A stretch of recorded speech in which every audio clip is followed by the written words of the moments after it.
ራሳችሁን መለወጥ አቅቷችኋል? እንግዲያውስ ይህ ቪዲዮ ለእናንተ ነው። ሰላም እንዴት ናችሁ? ናውር ነኝ። እንኳን ወደ ቻናሌ በሰላም መጣችሁ።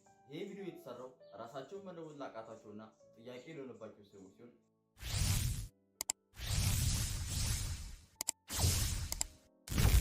ራሳችሁን ለመጠየቅ ሞክሩ።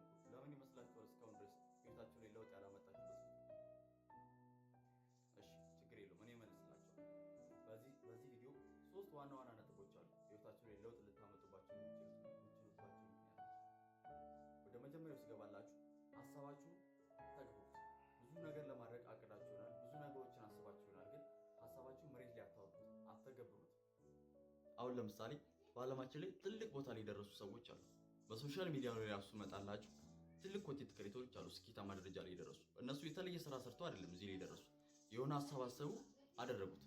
ፈጣሪ ራሱ ልታደርጉት የማትችሉትን ሀሳብ አይምሮአችሁ ላይ ያመጣላችሁ። ስለዚህ believe it and do it ነው። ወደ ሁለተኛው ነጥብ ስመጣላችሁ ሰው ምን ይለኛል የሚል ፍራቻ አይምሮአችሁ ውስጥ አታስቀምጡ። በእርግጣው ይመጣል፣ ሰውም ደግሞ ይሰርባቸዋል፣ ይስቅባቸዋል ምናምን። ስለዚህ በሰው ምን ይለኛል ብላችሁ በምትፈሩበት ፍራቻ ላይ አላማችሁን አስቀምጡ። አላማችሁን ውስጥ አስቀምጡ። ሰው ምን ይለኛል የሚለውን ፍራቻ ኢነርጂ አይኖረውም በእናንተ ላይ። ስለዚህ መለወጥ ትችላላችሁ ማለት ነው።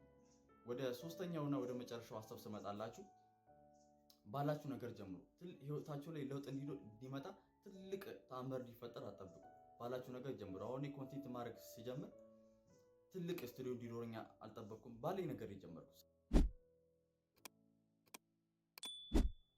ስለዚህ ዛሬው ቪዲዮ ጠቅለል ሳደርግላችሁ ሀሳባችሁን ተግብሩት፣ ዱኢት ነው።